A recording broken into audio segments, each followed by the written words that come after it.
C'est la rentrée. Ça y est, les vacances sont terminées et j'espère que vous avez bien profité, que vous vous êtes reposé, que vous avez rechargé les batteries, que vous avez passé du super moment en famille, entre amis ou seul en pleine nature. J'espère aussi surtout que vous n'avez pas été touché par les drames d'incendie qui ont émergé un petit peu partout en France. Mais ce n'est pas de ça dont on va parler aujourd'hui. Aujourd'hui, on va parler de comment retrouver le rythme pour la rentrée, pour ne pas flinguer tous les bénéfices des vacances.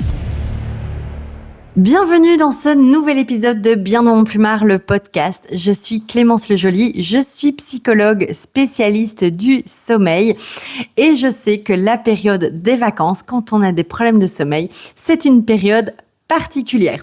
Soit les vacances se sont super bien passées, nous a permis de retrouver un sommeil continu, hyper paisible, calme, etc. et qu'on a bien rechargé les batteries.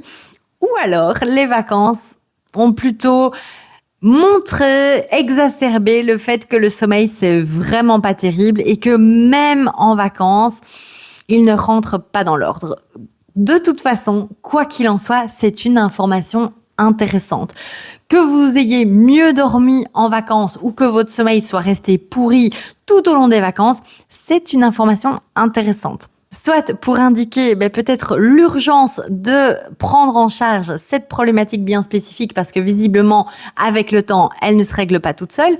Ou alors, c'est une information aussi intéressante à tenir compte, peut-être pour mettre en place des stratégies, des garde-fous, des guidelines pour tenter de préserver le plus possible le sommeil pendant l'année et pendant la période scolaire.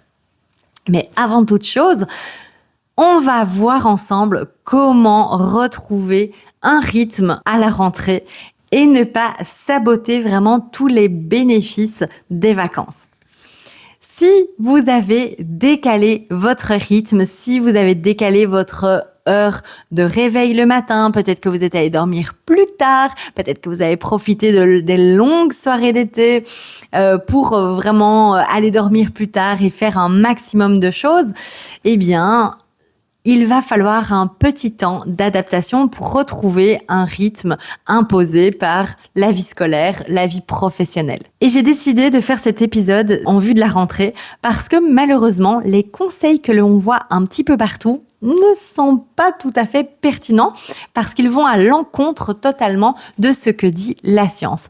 On a vu dans un épisode précédent, dans un des premiers épisodes, que notre capacité à nous endormir le soir dépendait, entre autres, de notre pression de sommeil, d'une accumulation d'adénosine. Et l'adénosine s'accumule en fonction du temps d'éveil. Au plus on est éveillé, au plus on va avoir la capacité de s'endormir rapidement, facilement et d'avoir une bonne qualité de sommeil. Et donc, je vous fais cette petite pointe de rappel pour vous expliquer que donc un conseil qu'on entend souvent, c'est d'aller dormir plus tôt les jours qui précèdent la reprise du travail. Eh bien non, ce n'est pas du tout logique parce que si on s'est levé à la même heure, on n'aura pas la capacité de s'endormir plus tôt juste parce qu'on l'a décidé. Ici, je prends la situation où vous faites les mêmes activités, d'accord ? Si vous augmentez votre activité physique, que vous, vous refaites du sport, vous allez courir, vous vous dépensez plus physiquement, peut-être qu'en allant dormir plus tôt, ça marchera bien évidemment de vous endormir et de dormir de manière qualitative. Mais avec les mêmes niveaux d'activité, si vous cherchez juste à aller dormir plus tôt dans l'espoir le lendemain de vous lever plus tôt, ce n'est pas comme ça que ça marche. Votre corps ne connaît absolument pas votre agenda. Ce n'est pas parce que demain vous voulez vous lever plus tôt que ce soir votre corps va se dire demain à l'agenda il y a un réveil plus tôt donc je vais m'endormir plus tôt. Non, votre corps, il a la capacité à s'endormir en fonction de ce qu'il a accumulé la journée qui vient de se passer. Et donc, pour espérer vous endormir plus tôt afin de vous lever plus tôt, il faut d'abord commencer par vous lever plus tôt. Et moi, je vous suggère vraiment de vous lever un quart d'heure à 20 minutes plus tôt tous les jours jusqu'à arriver à votre heure de réveil normale quand vous travaillez. Donc, par exemple, si votre rythme pendant les vacances, c'était de vous lever à 9h du matin et que pour le travail, vous devez vous lever à 7h du matin, eh bien, je vous conseille 8 jours avant, si je calcule bien, de commencer à ravancer votre heure de réveil de un quart d'heure tous les jours. Donc, une semaine avant, vous vous levez à 8h45. Et puis, la journée suivante, le matin suivant, vous vous levez à 8h30. Et puis, la journée suivante à 8h15. Et puis, etc., jusqu'à arriver à 7h. Et puis, en vous levant comme ça progressivement de plus en plus tôt, vous allez avoir la capacité de vous endormir progressivement plus tôt et d'avoir un temps de sommeil qui va être optimal pour vous. Évidemment, je tiens à mettre une petite astérisque pour les chronotypes du soir qui ont peut-être vécu leur meilleure vie en étant en vacances et qui doivent malheureusement se recontraindre à avoir un rythme scolaire et à avoir un rythme professionnel beaucoup trop tôt pour eux. Et ça, on en a parlé dans l'épisode sur les chronotypes. Et pour vous, courage, ça va aller. Donc, le réflexe à avoir, c'est de commencer d'abord à vous lever plus tôt pour vous permettre de vous coucher plus tôt le soir. C'est dans cet ordre-là que votre corps fonctionne et comprendra ce que vous cherchez vraiment à lui faire faire. Et puis, au-delà de la physiologie de comment fonctionne le corps pour se recadrer et se recaler dans un bon rythme professionnel et scolaire, il y a aussi le rythme effréné de la rentrée. Je pense que tous les parents sont déjà en PLS devant l'organisation du mois de septembre entre les cahiers, les fournitures scolaires, le fait d'aller conduire les enfants à droite à gauche aux activités extrascolaires, etc. Bref, le mois de septembre, c'est un peu comme le mois de janvier. C'est vraiment le début de l'année, le début où tout se joue, où on a des objectifs de dingue, tout le monde revient au bureau, tous les projets doivent se relancer, tous les objectifs doivent être atteints, etc. en vue de la fin de l'année. Et évidemment, ce rythme effréné s'associe à une augmentation du stress, une augmentation du cortisol. Et même en dehors de troubles du sommeil, le sommeil peut être vraiment perturbé à cette période-ci. Et en plus de ça, potentiellement, c'est le début de l'automne. Et ça, clairement, il y a un épisode qui va arriver très, très vite sur les changements de sommeil liés au changement de saison, parce que clairement, ça peut avoir un impact sur nos besoins de sommeil et sur notre énergie la journée.